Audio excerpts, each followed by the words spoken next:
స్వాగతం. ఈరోజు పరకాల పట్టణంలోని 2వ వార్డులో సిపిఎం నాయకులు పర్యటన చేయడం జరిగింది.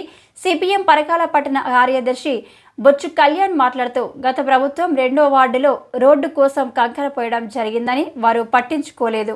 కాంగ్రెస్ ప్రభుత్వం వస్తే అభివృద్ధిలో ముందుకు వెళ్తామని, కాంగ్రెస్ పార్టీకి ఓటు వేస్తే ఇప్పటి వరకు ప్రజాప్రతినిధులు కాలనీకి వచ్చి ప్రజా సమస్యలు అడిగి తెలుసుకోలేదన్నారు. రోడ్డు మీదనే చెట్లు మొలవడం వల్ల కాలనీవాసులు తీవ్రమైన ఇబ్బందులు ఎదుర్కొంటున్నారు. సంవత్సరం గడుస్తున్న రోడ్డు లేక కాలనీవాసులు చిన్నపిల్లలు తీవ్రమైన ఇబ్బందులకు గురవుతున్నారని, ఇప్పటికైనా స్థానిక ఎమ్మెల్యే స్పందించి 2వ వార్డు పర్యటించి రోడ్డు డ్రైనేజీ సమస్యలు పరిష్కరించాలన్నారు.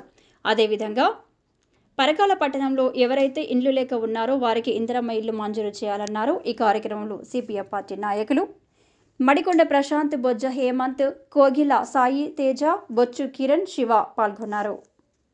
ఈరోజు పరకాల పట్టణంలో సిపిఎం పార్టీ ఆధ్వర్యంలో 2వ వార్డులు పర్యటించడం జరిగింది. మేము చెప్పేది ఒకటే, గత సంవత్సరం బీఆర్ఎస్ ప్రభుత్వం హయాంలో ఇక్కడ కంకర పోయడం జరిగింది. ఇప్పటి వరకు సంవత్సరం గడుస్తున్నా కూడా కొత్తగా గెలిచిన స్థానిక ఎమ్మెల్యే గారు పట్టించుకోవడం చాలా బాధాకరం. అదేవిధంగా 56 బూతులో ఎమ్మెల్యే ఎలక్షన్లప్పుడు ఈ కాలనీ వాసులు మెజార్టీ ఇవ్వడం జరిగింది. అదేవిధంగా ఎంపీ ఎలక్షన్లప్పుడు కూడా మెజార్టీ వార్డు ప్రజలు ఇవ్వడం జరిగింది. కానీ ఇంతవరకు స్థానిక ఎమ్మెల్యే గారు ఈ వార్డును పట్టించుకోకపోవడం చాలా బాధాకరం. ఇప్పటికైనా ఈ 56 బూత్లో కానీ 2వ వార్డు 56 బూత్ 2వ వార్డు ఇది, ఇప్పటికైనా స్థానికంగా రోడ్లు లేవు, డ్రైనేజీ లేవు. దానివల్ల విద్యార్థులు కానీ ప్రజలు కానీ తీవ్రమైన ఇబ్బందులు ఎదుర్కొంటున్నారు.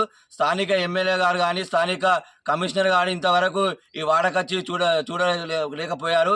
ఇప్పటికైనా మీ సిపిఎం పార్టీగా చెప్పేది ఒక డిమాండ్ ఒకటే, ఈ వాడ ప్రజలకు మాత్రం డ్రైనేజ్ కానీ రోడ్డు కానీ వెంటనే చేయకపోతే మాత్రం రాబోయే రోజుల్లో సిపిఎం పార్టీ ఆధ్వర్యంలో పరకాల పట్టణంలో ఉద్యమాలు చేపడదామని మేము ప్రభుత్వాన్ని డిమాండ్ చేస్తున్నాం.